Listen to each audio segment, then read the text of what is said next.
Went over to Brazil for a few months, worked in Rio, met a young lady over there who I was with for 4 months, which was amazing. And yeah, then the Olympics finished. On the last day of the Olympic Games, back pain coming out of the shower. Thought it was a hangover. Turned out to be worse. Getting a diagnosis in Brazil, a lot of the doctors didn't speak English. It was many problems, and I was flying to Argentina the next day to start travelling. I'd saved about £3,500 to go travelling, live an adventure. And yeah, the last day a doctor said, you've got a tumour and you'll have to fly home to the UK instead. Wow. Yeah. Hello and welcome to the Thrive Against Cancer podcast, where we give a voice to the cancer community. My name is Toby Freeman, founder and CEO of the Robin Cancer Trust, cancer advocate and your host. Every episode, we will be hosting open and honest conversations with people affected by cancer, whether personally, as a family member, clinician, or charities and organisations. We will be talking to the cancer community about the cancer community and all the things that are important to you. Our guest today found a tumour whilst working in Brazil. At 29 years old, he had to fly home to his parents, where he now had no job, no place to live, and a newly diagnosed tumour. He took to social media to share his news, which was greeted with positivity and messages from around the world and sports stars. Since remission, he now delivers talks and workshops about health and early detection, as well as performing stand-up comedy across the UK on the difficulties of having one testicle. Our guest today is Af Marseh. Hello. How are you? I'm very well, thank you. Good. Thank you so much for being here and travelling all this way. I know. Well, it's good to be back in Chelmsford. I used to live here for, literally before my cancer diagnosis. So, it feels a bit full circle, this journey. But brought you back to your roots, good old Essex. So that's always a pleasure. Yeah. So basically, Af, the floor is yours. Tell us your story. Start where you want to start. We're here to listen and learn. Cool, where to start? I mean, my story probably started down the road, to be honest, because I drove past it on the way here. It was bringing back all the memories. I was 29. I'd moved to Essex when I was 23 to do a boxing job. I was working for England Boxing. I'd done the London Olympics. I'd started travelling around the world as well. And every time I'd go to these boxing events, they'd ask me to take annual leave or whatever, and I was fine with that. It was 2 or 3 weeks. And then the Rio Olympics offered me a job out there in Brazil for 4 months. And I was 29, and I thought, it's now or never. It's mortgage and go down the safe route, or let's see what life throws at me. Should have chose the mortgage. But yeah, I left my job in Chelmsford, June 2016. I remember I put a poignant Facebook status up there, like I left it to take a leap of faith, and what happens next? Who knows? I put that in Brazilian Portuguese. And then, went over to Brazil for a few months, worked in Rio, met a young lady over there who I was with for 4 months, which was amazing. And yeah, then the Olympics finished. On the last day of the Olympic Games, back pain coming out of the shower. Thought it was a hangover. Turned out to be worse. And yeah, I spent about 3 weeks in Rio trying to get a diagnosis. I didn't think it was cancer or anything at the time. And getting a diagnosis in Brazil, a lot of the doctors didn't speak English. It was many problems, and I was flying to Argentina the next day to start travelling. I'd saved about £3,500 to go travelling, live an adventure. And yeah, the last day a doctor said, you've got a tumour and you'll have to fly home to the UK instead. Wow. Yeah. So you had an ultrasound, they checked you out in between Portuguese and English and trying to work it all out and navigating that. Yeah. So the diagnosis in Brazil was in Copacabana Hospital. So I was paddleboarding in the Copacabana Bay beforehand. Wow. Brilliant. Postcard lifestyle. What dreams are made of. And then, quite a fall from grace. Lots of things happened trying to get the Brazilian diagnosis, and obviously I was paying all my travelling money as well. The doctor said over there, if we do surgery, everything's for free if it's cancer. But if it's not, you'll have to pay £1,500. Right. Like, oh my God. I don't know if I want one less testicle and I could go travelling here. Or I'm going to have to fly home. So, flew home. 11-hour flight to raw dog it all the way home on looking at the TV screen with nothing on there, thinking. I mean, that's a lot of thinking time. That is a lot of thinking time. One of the things with cancer diagnosis is you can try and put it aside and distract yourself or go back to work and things like that. But yeah, an 11-hour flight, no Wi-Fi. There's only one thing to do, which is think. But that was all right. Came home, told my parents, didn't tell them I was coming home. So yeah, didn't do one of those family reunited videos on Facebook where I'm like, hey. So you just turned up and you were like, hi guys, I'm back. I've got cancer. Yeah. Okay. How did they take that news? Well, my dad picked me up from the airport. He did the typical dad thing and man thing and was like, nah, it's probably not, let's not worry about it. Let's put it to the side. Denial. I turned up to my mum's and my grandparents were in and they were like, oh, he's run out of money. He's been deported. All the jokes. And I was like, yeah, just wait a minute. They've told me I've got a tumour and I've got to go to get it checked on Monday. At this point, they still haven't said it's cancer, right? And I think, we didn't have a previous family history of it either. Right. So I'm totally unaware of all these things, nodule, benign, malignant, telling me all these words. When he first said, oh, we found a tumour, I almost went, oh, at least it's not cancer, right? It was about 4 days later when someone actually went, it's cancer. And I was like, shit, he's used the C word. Yeah. And he's like, you're going to have kemotheraapy. And I was like, what? That's I'm going to lose my hair and go bald and stuff. And 4 days ago, I was in Rio on a paddleboard. What is going on? So yeah, they took it in a way.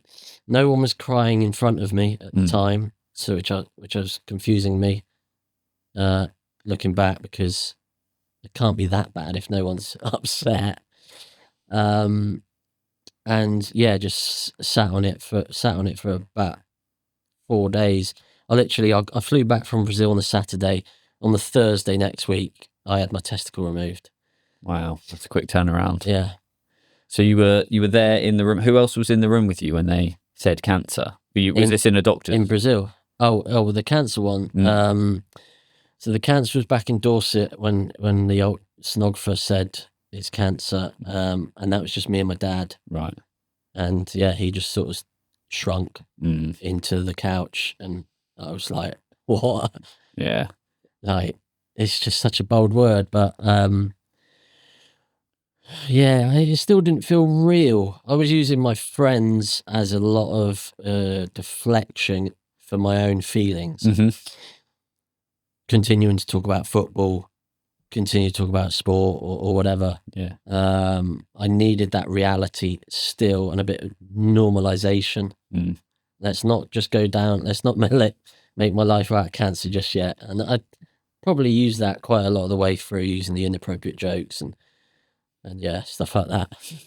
There's a lot of inappropriate jokes to be made about balls in general, isn't there? It's a coping mechanism, certainly, And you're like, moving from going to Brazil, huge thing. Coming back from Brazil, huge thing. These are big life-changing events anyway, let alone for adding, a tumour on your testicle. Yeah. Yeah, at the end of the Olympics, I was faced with a lot of questions. Where would I work next? What job would I do? Would I come back to Essex? I'd been offered a job in America, in Switzerland. And I was like, do you know what? I don't want anything. I just want to be free. I want to go traveling around South America and see what happens. So the world's your oyster to, I'm in Dorset, I'm back at home. Yeah. Yeah. But in a way, at least I knew what I had to do. Because at that moment, I didn't have an apartment. I was in an Airbnb and I had a hostel booked in Argentina because I moved out my place in Essex. I didn't have a permanent relationship, even though I was with a girl in Brazil. But, with that end, now that I've left Brazil, didn't have a job. So, yeah, unemployed and single and without where was life going to take me next? Okay, there were better things that it could have led me to, but at least I had something to do, which goes on to, I don't want I don't want to skip this part just yet, but that goes on to the next part with the all clear, and then it's now what? Even more now what? Yeah. Well, we could get back to that. Let's go back to the start again. So we've just come back from Brazil. Mm-hmm. We're in Dorset, and then chemotherapy starts, and that whole adventure as well. Yeah. How did you get through that? We talked about inappropriate humour. What was your coping mechanism through that, and what was your treatment? What did you go through? So I think my coping mechanism, and to this day, is telling your story, telling your own story. I came back, I was a bit of a blogger anyway. I'd done a couple of marathons and blogged it, and did some traveling and blogged it. And I was blogging in Brazil as well. So everybody was sort of keeping, tabs on me, and I was putting up great photos. I'm on a beach, I'm with an Olympian, now I'm with Nicola Adams. Everyone's like, wow, he's loving life. So yeah, I didn't post for a week or so. And the next thing I did, which is the start of all my challenges, I put on Facebook, Af's next challenge, cancer. Yeah, you read that correctly. Shit. Yeah, that's what I said as well. Fuck. Yeah, I said that as well. And I wrote this thing and said, look, we've been in Brazil, we've done this.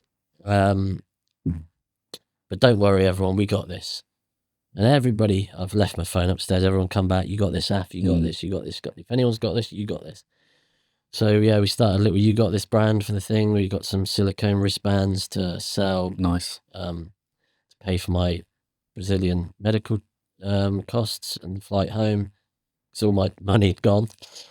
And I used to send these out every day and got my focus somewhere else rather than just, I just need to be in bed. I was out and I was writing letters and thank you letters and sending these posts of these wristbands and everything. So yeah, the whole You Got This motivation probably pulled me through that whole time. That was my purpose at that time. Yeah.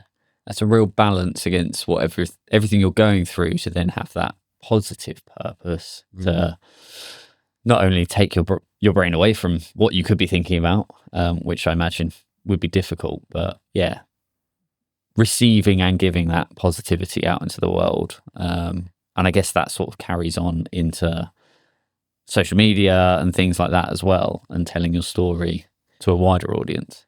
Yeah, I think as well, when you show other people a vulnerability, they will show you theirs as well. And I feel like that is probably a lot of why life is so hard sometimes, is because you have to put on a big brave face, or you have to go to work and, we're just at work. This isn't an emotional place and stuff like that. So when people see this other side to you, it opens them up as well, and it makes them feel more comfortable and confident around you, and ultimately it's a better relationship for everybody. Yeah, it cuts through the bullshit, really, doesn't it? Yeah. We all put on a face for the world generally, especially on social media, being the worst one for it. Yeah. And I think that vulnerability allows that connection to happen way quicker. Yeah, that's really interesting. So what was your regimen? You had orchidectomy, testicle removal. Yeah. Chemo, how much chemo did you go through? I had 3 rounds of 3 weeks, so 9 weeks total. I did the sperm banking in between the orchidectomy as well. How was that? Can we dive into that? How was the sperm banking? It's brilliant. One of the best days of my life, to be honest. It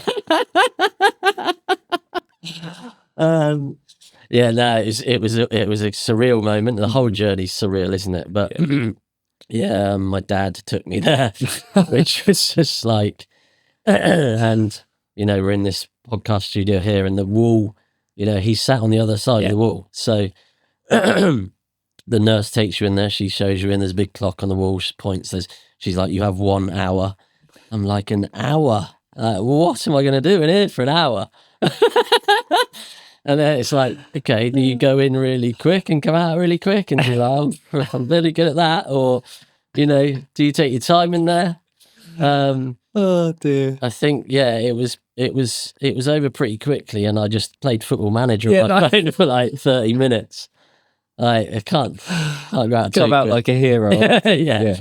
Taking Southampton to FA Cup glory again. But yeah, it was a funny day. It was a funny day when you look back at it. So I did that. And then the chemo after a couple of weeks after, about 3 weeks after. Which 3 weeks. Was it BEP, bleomycin, and all those fancy words. So that was pretty brutal. The first week is horrible. I thought I was going to die in the first week.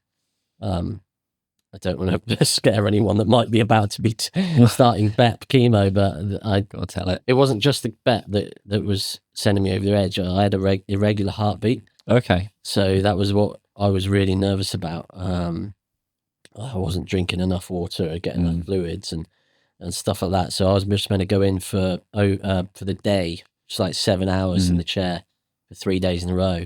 On the third day, they kept me in overnight for about another 3 nights. Yeah. Did an overnight stay. Which, there's so many different levels of cancer. It's just like, the ones where you're in the room where there's loads of people sat around in the chairs all looking at each other. Yeah. It's all right like that. I mean, there's a bit of community, I suppose. Bit of community, these people are sort of sat upright and doing crosswords and stuff. And when you move into the overnighters, it's like everybody's all in a bad way up there. And sort of gives a big realization up there. Yeah. Were you one of the younger as well on the ward? Yeah, really young compared to everybody else. I mean, on because I got treated in 3 different hospitals. Okay. Like in the city hospital, in a town hospital, county hospital, all different styles. And in the smaller hospital, I was in like the young person's cancer room on my own. Okay. I had a PlayStation in there. I'm 29, guys. Still chip in. Yeah. Like there's no one here younger than you today. I was like, no, all right. But I quite enjoy spending time with older people as well. You can learn a lot of older people, can't you? Yeah, absolutely. Good. They remember how to talk face to face. That's a good thing. They do. Yeah. Amazing. So really tough chemo. What did you do to help yourself through that process of going through chemo? Was there anything your family did, friends did, or was it just bunker down and get through this? So for the chemo, I had so much unbelievable, unwavering support, which was just amazing. And, I knew people would be supportive, but not that supportive. People would write me handwritten letters, which are a lovely old touch. We don't write enough letters to people. That should definitely be a thing. But I also did some meditation. So in terms of off the, I don't know, beaten track, is that the right word for this? Someone paid for me to do a 6-week meditation course. By the end of the 6 weeks, because one of the worst things about the chemo for me was all the cannulas and the pins and pricks in you all the time. So I did meditation. By the end of the 6 weeks, I was totally confident in receiving these things, and that's good. Focusing my mind and all that stuff. At the start of the cancer treatment, I probably would have thought, well, that was a bit of gibberish, to be honest. But actually focusing on a thought process, it was totally game changing. Yeah, that's really interesting, because a lot of people do have needle phobia, right? Yeah. Or blood phobia. Yeah. And you sort of, there's no way you can avoid some of those things as you're going through treatment. So that's really that holistic approach, more than just the medical side. Yeah, absolutely. And the cannulas, and some of the nurses, they can't find a vein one day and they're putting around and they get 3 attempts, and then another nurse has to come in and just and then the next time you go in hospital, the original nurse who couldn't get it in comes back to you and you're like, oh no, she's going to get it wrong again. Yeah. It's not ideal. Yeah. But no, I would say the meditation, and just continuing to talk, really. I think a game changer is talking about it. I have lots of people reach out to me every week, young men, through my social media pages. I've just been diagnosed. Some real tough, hard-looking men, tattoos all over them and missing teeth and stuff. And they say things like, I've not told my family yet, I don't know what to do. I'm like, I'm just a stranger on the internet. Like, that's how scary it is for people to not even tell your most loved ones. But once you break that down and once you get that off your chest, it will change. Is that what you say to them when you're... Yeah. It's really interesting. Sorry, just to interrupt there, just what you were saying about vulnerability though. So you get people that don't know how to talk to their loved ones, but because you talk about this, they know it's a, for want of a better phrase, safe space. Which is really interesting because they can come to you and be like, this is happening. How do I then open up that conversation? I had a guy from Scotland reach out to me recently on TikTok, just sent me a message and sent me his diagnosis. And I was like, what's this about? And then he told me everything. And I said, look, it sounds like you've got it, right? You need to get to the next steps, have your orchidectomy, tell your family. He's like, I don't know. I said, how would you tell them? He's like, I just love telling jokes. I went, tell them and then start making jokes about it if that's your outlet. And that's what he did. And yeah, he kept in touch for the whole journey. Now keeps in touch every now and then, and that's what people do. Some people are not as some people are a bit more emotional about that, depending on where they are in their journey. Someone reached out the other day saying that they've got a wedding in 4 months' time. He's just about to start chemo. Will his hair grow back and things like that? And it's just about having that person. I recently did another interview where they were talking about holistic approaches and what healthcare professionals can do. And they can do everything. They're saints, they're legends, right? Everybody that works in the hospitals and elsewhere. But one thing that they can't do is that lived experience. And that's why that, like a buddy up system or finding the person that you can speak to is so important. Yeah, 100%. And I think one thing I've learned is the power of social media in that. People like yourselves talking about it creates that peer-to-peer support. So people can either talk to you or they can find other people that follow you because they're likely to be going through a similar situation and talk to them. There's not like a one size fits all for this because it's so unique. Some people like WhatsApp, some people like phone calls, some people like face-to-face. But I think influencers, for want of a better phrase, I don't think there's a good phrase out there, but people that talk about their journeys create that space for other people to open up. I think that's powerful. They do. The people with the bigger followings, I would it must be quite tough for them because they must have so many people reaching out to them constantly on a daily basis. And eventually it can affect you, with a with a certain sense of responsibility. You'll always show empathy to people going through cancer if you've had cancer yourself, I think. But it must be a lot. And you don't want it to just define you. You don't want to be Cancer Man, There are other parts to you which are quite... Sound like the worst superhero ever. His kryptonite is, and that wouldn't be chemo, would it? That'd be something else. That's how do you balance that? How do you balance AF plus responsibility plus all the other bits that you are? How do you find that balance? I'm not sure. I think I'm quite good at managing or setting expectations in a way. Phone calls are good and a lot. You can get so much done in a phone call. I think I've been able to manage it this time round in the remission, after remission, compared to when I had the cancer. When I had the cancer, I had a lot of people trauma dumping on me constantly, and that I was not expecting. And trauma dumping's okay if it's two-way, right? But I had a lot of almost energy vampires and trauma dumpers come into my cancer journey.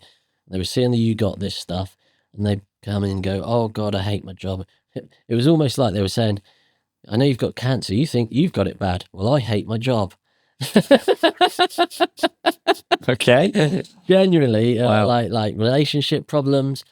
But then when it was coming back from my side, it was like, oh, anyway, get better soon, and they'd go. And also when the treatment ended for me, because a lot of people come out of the woodwork when you have cancer to support you, or whatever. As soon as you get the all clear, it's gone again. Sorry, I'm in a meeting. That back to that corporate life. Wow. So I really struggled with the aftermath of the cancer stuff. Since I've been doing the talks and the book and the workshops, now I'm a lot better at managing it and lowering expectations. Is that your expectations as well? Are you lowering what you're expecting out of people? Yeah. I know that it might not. I know that this might be a one-way transaction, and it's fine if you know how much, I don't know, pain the other person's going through or something. If you can empathize with them, then it's okay. And you just hope that they pay it forward at some point. And I imagine you've got to safeguard that bit of you, because if you give yourself all the time, you're fully out there. You're fully vulnerable. Yeah. Vulnerability is important, but you also have to safeguard the bit that safeguards your well-being, right? For you. Yeah, my thing as well, I always just say pay it forward. So that's, I don't actually want you to do it back to me. But people supported me through cancer. Now I feel like I'm paying it forward to other people. And if I support you, you go and support someone else. Absolutely. I think that's a beautiful mantra for life. Shall we just go back a little step? We got to orchidectomy chemo. What was the rest of your journey through to where you are now? Well, where I am right now. Yeah. Where I am right now. Cool. So the chemo finished. My partner from Brazil, she flew over. It was Christmas time. She'd never been outside of Brazil. It was about 4 degrees here. She didn't have a coat.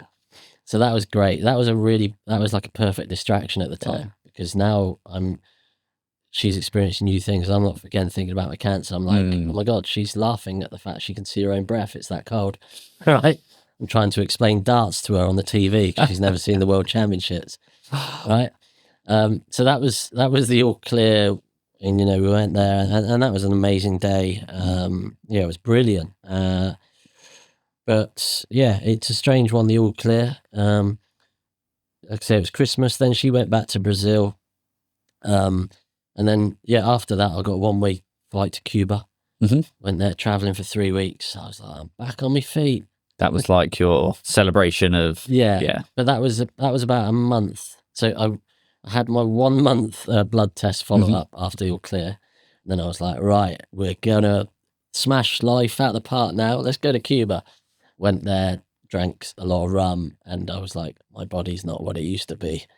And then I went to Mexico, and then I was like, this ain't for me. I've got to go home. So did all that.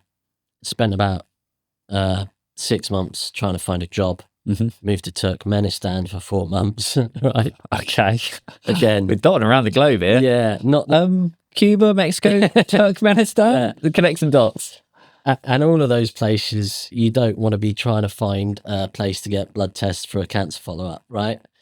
It was all very obscure to explain. So anyway, did that, moved around a bit, went to Tokyo Olympics in the end. So that was a big thing for me 4 years later. Yeah.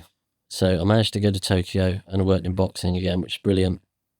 And yeah, so I do the boxing events, and at the end of each event, the Asian Games, like in Turkmenistan or the Olympics, everyone go, what event are you doing next? You going to the next Olympics? And I'd be like, no, I'm just going to write a book. I need to write this book.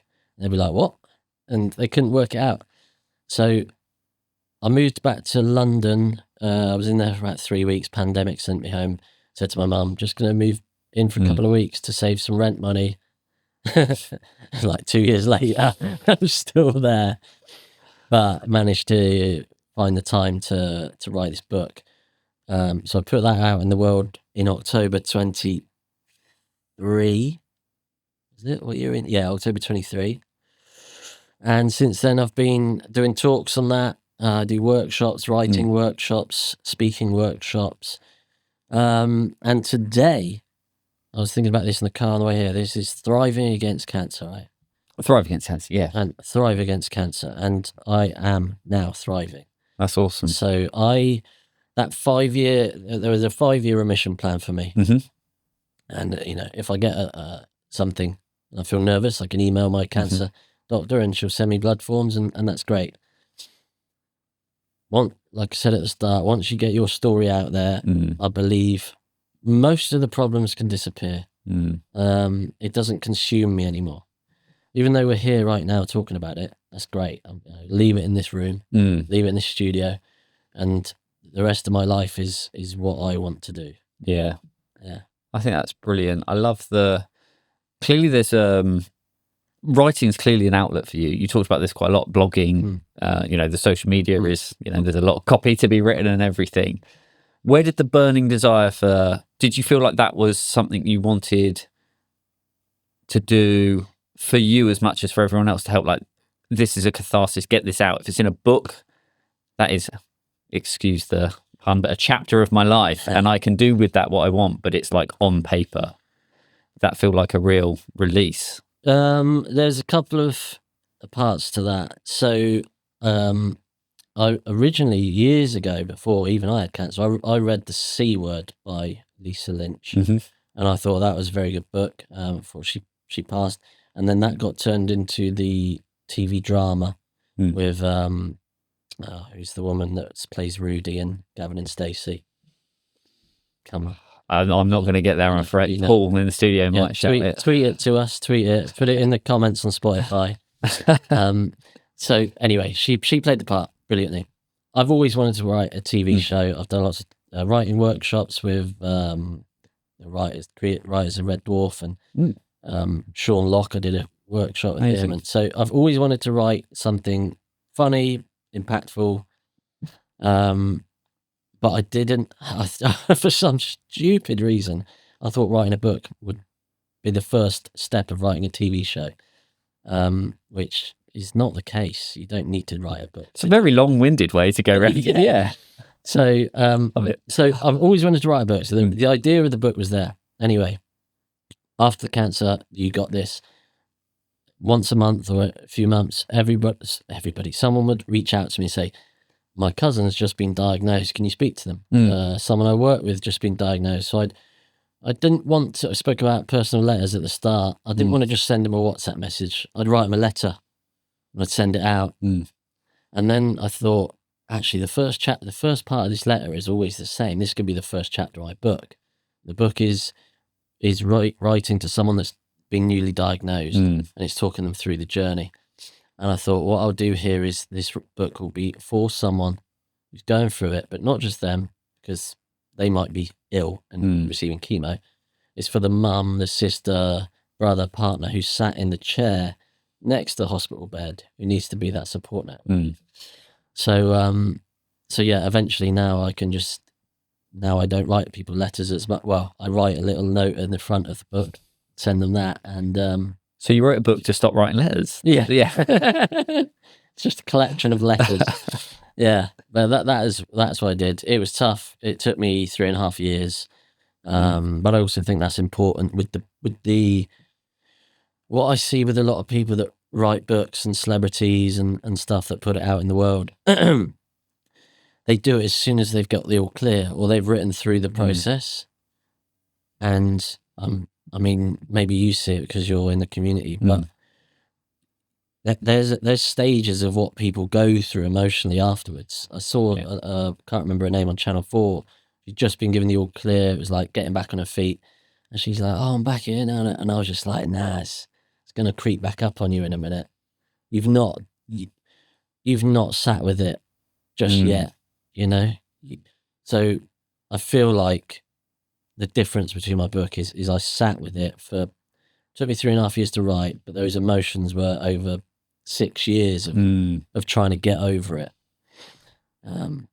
It gives you that perspective on the whole journey, rather than, because I was having a conversation this weekend with some survivors talking about how once they'd gone through what they'd gone through, they were all about doing as much as they could to prove that their body could still do it in whatever, going to Cuba, going to Mexico, to Afghanistan. And then the mental health side hitting. Yeah. And then it sounds like you've gone through all of that. Yeah. And then you're like, I can write this because where you are at writing is actually where you're likely to be, moving forwards. Yeah. Yeah, no, definitely. And you mentioned the cathartic element to it. At the start, I wouldn't have said it was cathartic, but as I drew towards the end, there were moments I used to write in the library, the local libraries. It's a great place to work. Like, everybody's working around you, studying for something. There's books all around you. If you want a good place to work in the library. We've never had a library shout out so far on the podcast. That's excellent. Yeah, big up the British Library, big up Dorchester Library. Yeah, a couple of times I found myself bloody crying my eyes out in the library, and I was just like, oh God, I hope no one's looking at me right now. But that was brilliant. I really welcomed it. I was like, but it was sometimes sad tears, but proud tears. The amount of pride I had finishing that book, it getting out into the world. It went to #1 on Amazon for cancer books, on Audible #1, Kindle #1. It was like number 120 in the whole charts. Yeah. Same release day as Britney Spears, and yeah. What an adversary to come against. Someone actually wrote to me going, your book's coming out the same day as Britney Spears. I think you should delay the release date. Amazing. I was like, yeah, because all my readers are going to be Britney Spears. Yeah, so much crossover there. But no, the amounts, I think it was probably, I can't think of a prouder thing I've ever done in my life, because as well as, having support around writing the book and having proofreaders and editors and stuff like that, you do have a small team. Ultimately, it is all down to you. It's not a team project. It is your project. And when you do something from start to finish and you finish it, that will change your life. I saw something on the internet saying, at an early age, if you don't complete tasks or complete something you're meant to do, you're less likely to finish things later on in life, right? So it's like, I've got to change that mindset. To the point now where, like, I was playing Monopoly with my nieces the other day. It was like 3 hours in. They're like, let's just finish. I was like, no, we finished the game. Otherwise you won't achieve anything in life. Well, like 6-year-olds just sitting there crying after 8 hours of Monopoly. Yeah, you can have the hotel. So, Good mentality. Yeah. Change your life, write your story, tell your story. Absolutely. What a labour of love as well. Yeah. For you and the community that it could help. So what has been the impact of writing the book? I know you've gone on to do lots of things. You said you didn't want to do any shouting about all the cool things you do, but I want you to.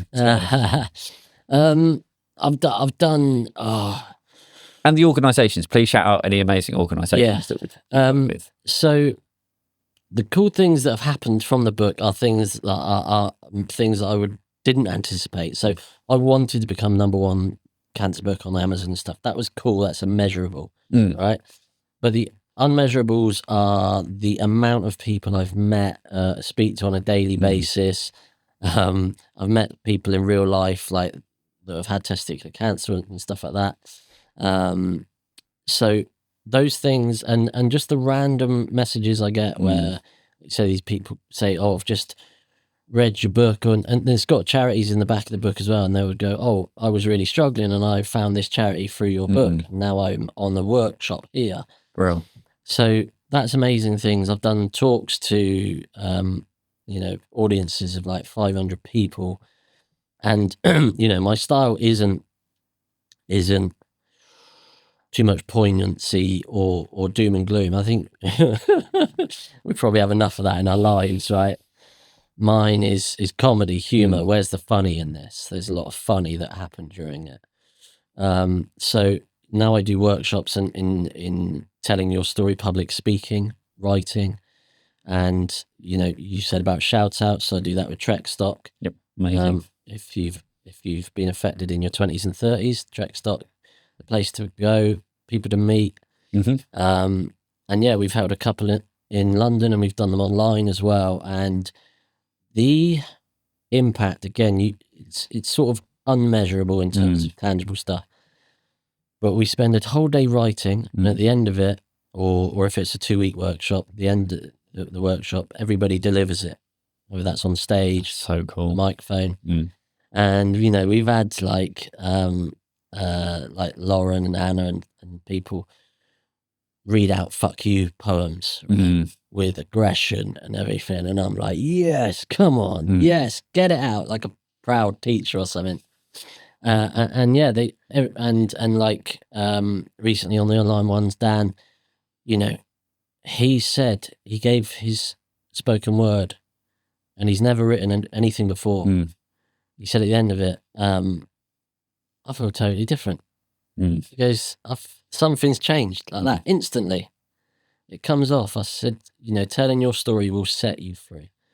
And then the last piece of the jigsaw for me was the stand-up comedy, which I was doing a lot before cancer. I was gigging 4 or 5 times a week in London. I was on the circuit. It was going really well. A lot of my friends who I gigged with back then are now on the TV, and that's amazing. And I chose a different path. And the chemo, it really gave me some bad chemo fog. I couldn't remember names. So I wasn't going to be able to remember my lines for comedy set. So after 7 years, last January, I got back on stage. It was actually this weekend last year. Wow. And I got off the stage, did a 10-minute set. I got 2 rounds of applause during the set, which is great. First time back. And yeah, I come off and I went back in the green room and just started crying. I was like, I'm back. Yeah, that's so good. I am back, baby. So yeah, and then I've been doing comedy for the last year. And again, I don't talk about cancer during the comedy. Talk about having one ball. People read between the lines and they come to me afterwards and they go, I've just had cancer. Or, yeah, I've had some wicked scenarios come out of that as well. Excellent. I love that. And what it's like, I imagine the workshops are like therapy for people, that sort of life-changing moment of self-therapizing whilst getting it out on paper or saying it out loud. That must be such an amazing moment. And similarly for you being on stage, I know it's not all about the cancer, but like it's being able to laugh about it, right? It's being able to take the piss out of yourself.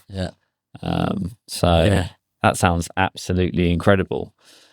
Have you got any just because we're talking about comedy, apart from the old wank bank, what are the moments that stand out for you during everything? Like, were there any funny conversations or interactions you had with during the cancer? So this isn't in my comedy set, but yeah, don't ruin the good stuff, no. If you want to come and see the comedy, sign up to my mailing list. The funny things looking back were before my orchidectomy, removing of the testicle. The doctor sat me, my mum, and my sister down in the room, and he said, the results have come back and you are pregnant. And I was like, what? Like, I've got cancer. I'm about to have a ball removed, and you're saying I'm pregnant?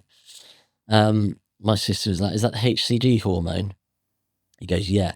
So that was a total surreal moment. The HCG hormone. That's how he chose to break that. Literally. Amazing. And then I went back out into the waiting room all confused. I'm in the gown. Like, I'm 30 minutes away from losing a testicle, right? My mum and dad aren't together. It was like the first family reunion for about 15 years. Like, my family are back together. You with your bare ass out. Yeah. Oh, God. So what a place for a family reunion. And then, he came out with his marker pen and said to lift up the gown. He's like, which testicle was it again? And I was just like, it's the left one. And he writes, on my thigh bone left with a massive writing and an arrow pointing to my ball. And I was just looking at it going, what has gone wrong for him to have to do that? Surely it's on some notes somewhere. It's like when you see a sign, it's like, I want to know the story behind this. Yeah. Some poor sod. Yeah. Definitely had the wrong one knocked out. There is a poor sod, unfortunately, from that story. Yeah. And This Is Going to Hurt. Have you ever read that book? Adam Kay. Oh, yeah. Yeah. Yeah, that was the TV show as well, wasn't it? That was a TV show Yeah. as well. So I think someone got a kidney taken out the wrong one. Something, yeah. Oh, not ideal. Yeah. No, okay. So now every surgeon has to write on. Yeah. Imagine getting like an ear removed and they're sort of drawing on your foot. Yes. Yeah, I know. Left. But yeah, that was probably one of the funnier moments. And just a lot of inappropriateness from my mates was also it. My friend Rich, he was in complete denial the whole time. I don't know if it was denial or just if he thought it was funny. Yeah. It's one of the two. Yeah, that's good. Do you think that dark humor, obviously humor's a massive part of your life anyway, like you say, it was from day dot doing that. That's a big part of men connecting with men though, don't you think? Yeah. Just using that dark humor. We hear a lot, like people, because friends don't know how to talk about it, do they? And guys aren't great necessarily at talking about deep and important subjects. Oh yeah.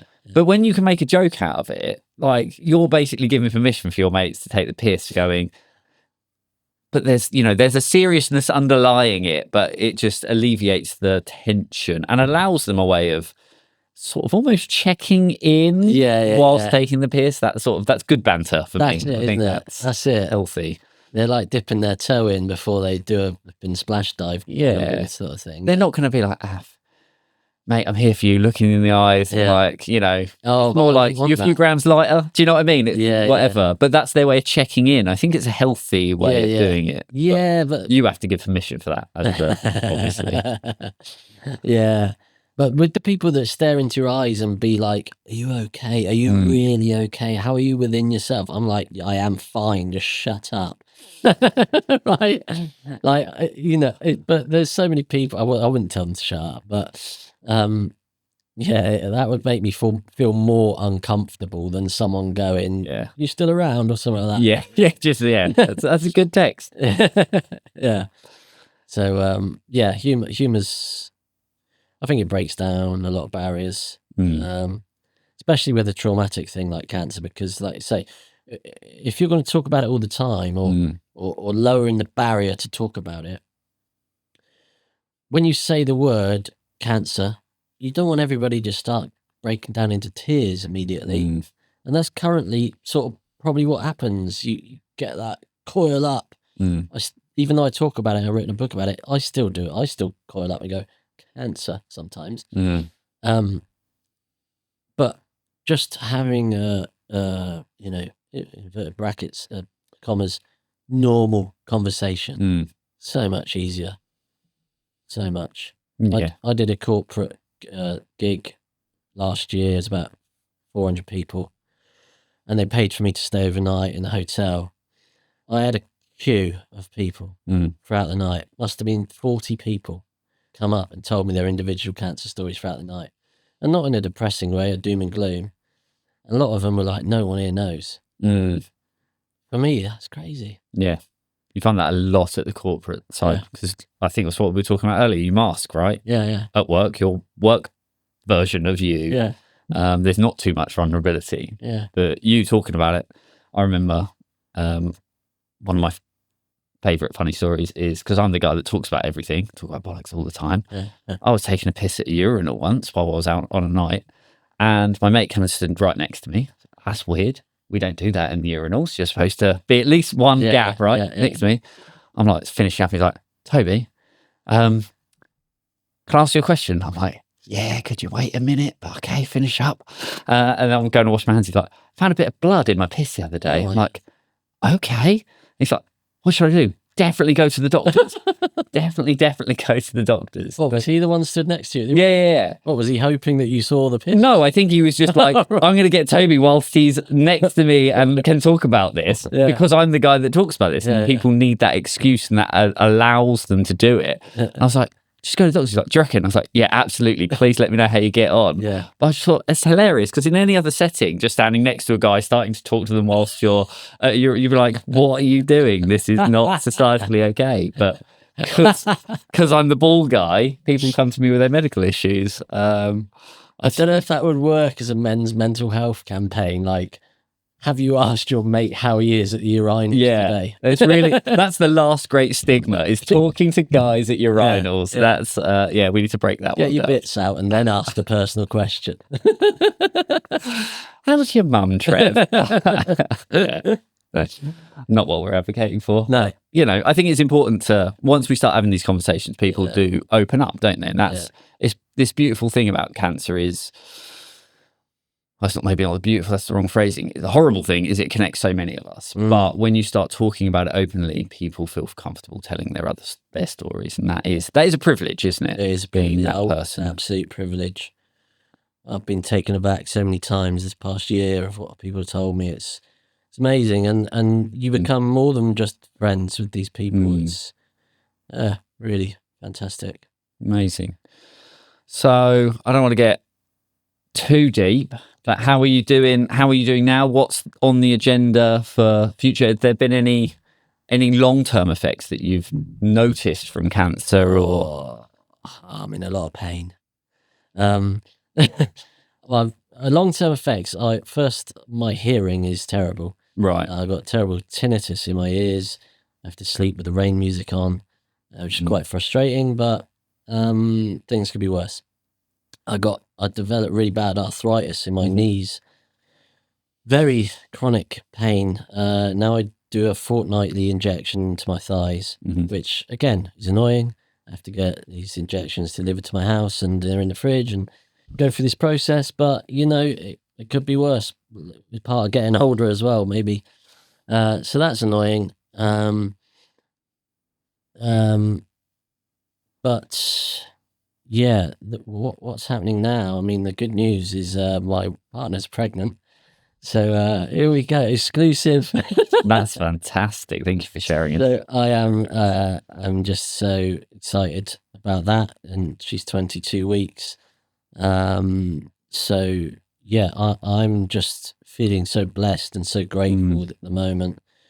And the fertility journey has been a strange one, not in terms of the end result, but not knowing for years, what the outcome might be. And yeah, I had the thing with Brazil. So I came back from Brazil. I banked the sperm. I banked 29 test tubes, and that was 2 visits, by the way. And your eyes were like flipping out. That's a lot. I don't know what the average is. That's what I was actually thinking. I was like, what's an average? The average is between 2 and 5 mil. Oh, there you go. So, but yeah. Anyway, I had that locked up. Shall I tell the story? Yeah, please do. Yeah, please do. I had the sperm locked up. So my fertility journey, I was like, do you know what? It doesn't matter when I want to start a family, because I've got this sperm up there and an IVF and whatever. I'll be good. Wasn't thinking of it. I wrote the book, and there's a chapter in there about sperm and fertility. And a lot of men reached out to me afterwards and said, love the book. Oh, I can resonate to all of the chapters, and the fertility chapter is very funny. My dad also took me and stuff like that. And they go, oh, but I've been paying for my sperm for the last 10 years. And I'll be like, what? Because they told me I got 50 years for free. It turns out it was 10 years. I wasn't listening. But 10 years free sperm cryo-freezing is good. And it's a postcode lottery. And some places get 5 years, some places get 2 years. You know, it doesn't depends where you live. If you're in Bristol, Brighton, or Coventry, or London, it's all different. So if you get diagnosed at 19 and you get 2 free years, that's 21, and then you don't have a kid till you're 31. It's about £500 a year, $5,000. You could easily be in treatment. Yeah. 2 years. Do you know what I mean? Yeah. So I was like, this isn't right. I'm going to create constitutional change, take this to the Houses of Parliament, and get it changed across the board for the UK. And I wrote to the British Sperm Association or whatever it was, and I thought, actually, I can flip this into a comedy campaign like Dave Gorman or something, and it'd be like, I'm the face of a spunk campaign. And brilliant. You in a giant sperm suit. Yeah. Get everybody free cryo-freezing sperm. Lads, the wanks are on me, right? Absolutely perfection. And so I wrote to them, asked for the Freedom of Information Act on their stats, how many people bank sperm that have had testicular cancer per year, etc. About 20 questions. They come back 2 weeks later. Sorry, we don't have any of that information. I was, damn, my first hurdle. And then a week later, my fertility clinic phoned me up for the first time in 8 years and said, we'd just like to let you know we've changed the policy at our fertility clinic, and anyone that travelled back from Brazil in 2016 and banked sperm within 3 months of arrival, so that's quite specific. That's very specific, yeah. Will no longer be able to use their sperm. And I was like, what? It went, potential contamination of Zika virus. I'm like, that was 8 years ago, and you're ringing me up now. They said, change it every 2 years, etc., etc. Anyway, you best come back to the clinic, see if you can conceive naturally in the first place. So I went and did that. But yeah, it was a very odd turn of events. I probably prodded the beast a little bit, and it came back. They said, you won't be able to use this sperm until we find a test to test sperm for Zika virus. And I was like, is anybody trying to find that right now? It's not on the top of the agenda. Jesus. So anyway, blessed by the Lord, the universe, whoever it is, that we are currently pregnant. And amazing. So did you know you could conceive? Did you have the tests? I did the tests, and they're like, you got the swimmers, and there's enough there. So try and conceive. If you can't do it within a year, come back to us.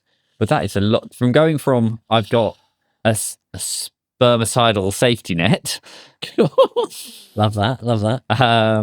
To having that taken away. Like, that's potentially your future, right? That must have been really difficult, that navigating through that.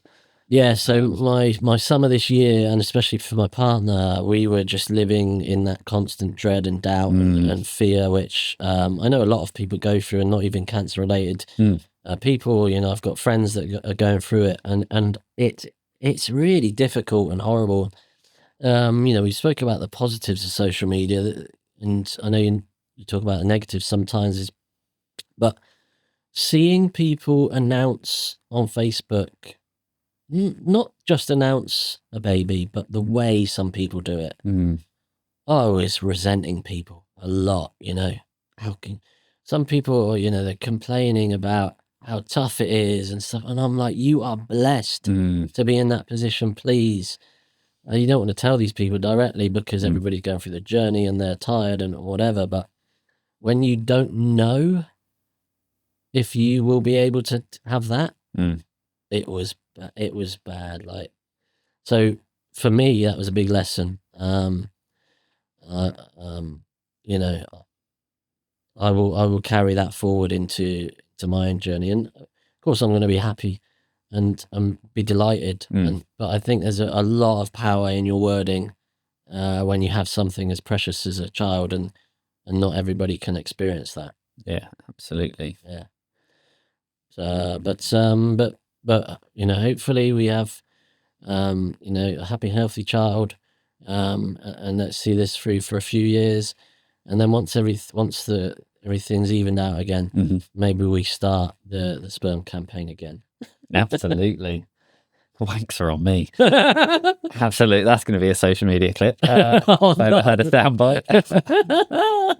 That's what a beautiful ending to your, not ending, but continuation of your story and everything you've been through, all those roller coasters, and everything you're putting back into the world, to have this on the horizon coming soon.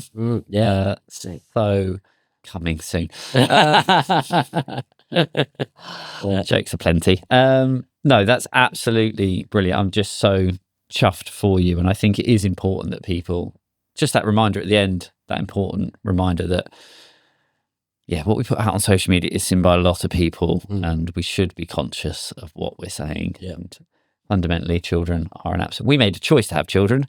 Do you know what I mean? If you've got children, you made a choice to have children, and we should be conscious, because it's just another one of those things that I think when you go through something traumatic, cancer as an example, you tend to have a air of gratitude, being grateful for what you do have, but there is a big juxtaposition about sometimes what you can't have anymore as well. Yeah. It's a balance.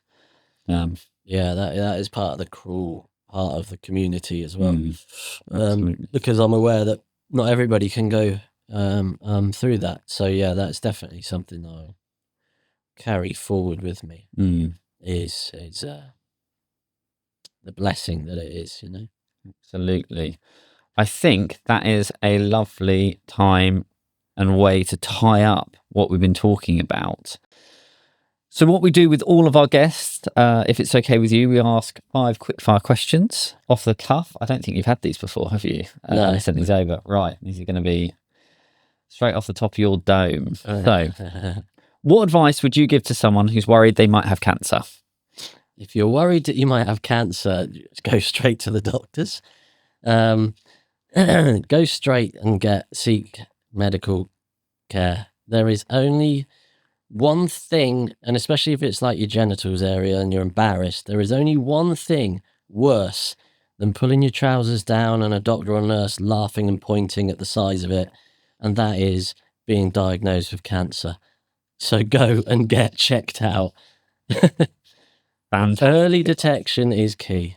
Absolutely. Detection saves lives. What was the most impactful thing someone did for you after your diagnosis? The most impactful thing,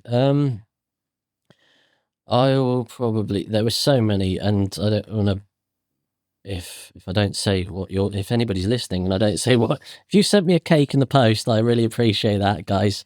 I had someone bake me a lasagna.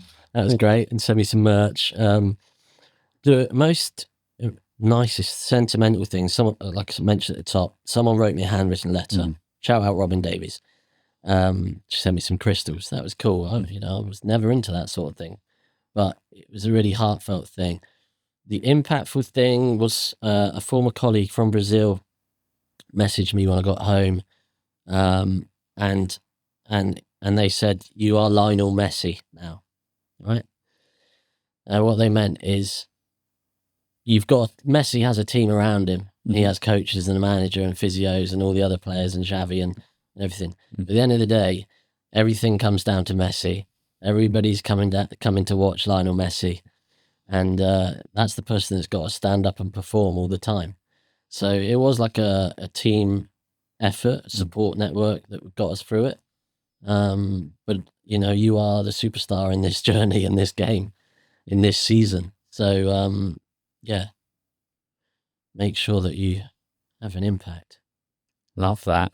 There's definitely worse things to be called. Yeah, I was called worse things as well, yeah. They made quite an impact. Well, we might get onto that next, because the next question is, what's the worst thing someone has said to you about having cancer? The worst thing that someone has said to me about having cancer is quite a few years down the line was, "You can stop talking about it now. You've done it." And I was just like, yeah, cool. I'll just stop getting the blood test, shall I? So yeah, that was quite annoying, frustrating. But I think that says more about them than it does me. I think that was more about their way of dealing with it than mine. Let's put it to the back of your minds. Get on with life. And I've done some other amazing things in life. Like I said, doesn't define me. I've traveled the world, done the Olympics, do the comedy. I'm not the cancer man. So yeah, that's probably the worst thing. Get over it. I think that's really good advice as well, just for if people are putting stuff out there and they're receiving comments, it always says more about the other person than it does you, right? Absolutely. Yeah. That's a good framing for social media. Yeah. Yeah. What advice would you give to someone recently diagnosed with cancer? Recently diagnosed, I would probably say, as best you can, try and live in the present. Okay? Be present right now, what is happening right now. Don't think of the future and how you're going to get over it. Don't think of the past and what things were like. Be present. Patience is one. Let's go. Let's just throw out some words beginning with P. Presence and patience. Perseverance. Yeah, perseverance. Yeah, I'd probably have to say the 3 Ps. Coming in my next book. Oh God! Right, no, patience. Be patient because this stuff takes time. And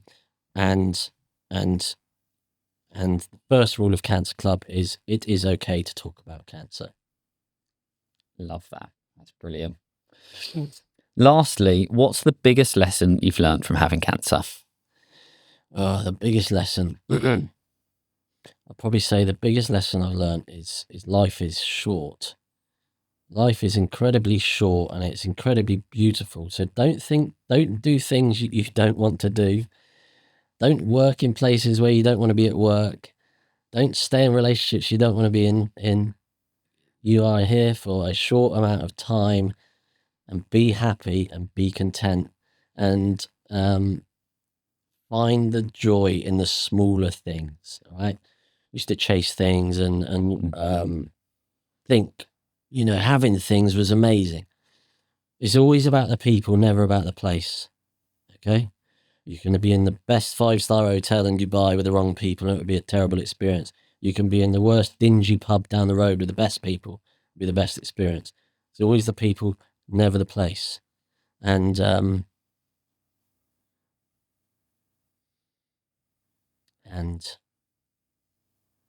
you got this. What a great way to end the podcast. Thank you for sharing your journey, your story, your words, your advice, your insights. Can you just finally just tell everyone where they can find you? You can find me, I'm on Instagram and Facebook is Af Marseh, which is AF. It's short for Afshin, not as fuck. It's Af Marseh, Marseh, so at Af Marseh. I also have a website, actually, yougotThisAf.com. And that you can find everything on there, actually. Go to yougotThisAf.com, why not? And that's also got a link to the book. And like I mentioned, if you are listening to this, I have 50 free codes to the audiobook. So if you want to listen to it on audiobook, reach out to me. I'll send it to you for free. The books I can't, unfortunately, do for free because it's paper. But yeah, if you want to listen to it, please reach out. And yeah, I appreciate everybody that's read it already. Amazing. Thank you, Af. Thank you for everything you're doing with all the amazing organisations. Thank you for helping people tell their stories. And thank you very much for being here today with me. Thank you very much. Thank you for listening, and thank you to our amazing supporters and funders who make this podcast happen. If you enjoyed this episode, please give us a review and follow us on social media at Thrive Against Cancer. And be sure to check out our other episodes wherever you listen to your podcasts and on YouTube. If you want to help support our mission to give a voice to the cancer community, please contact us or visit our website to learn more at thriveagainstcancer.co.uk.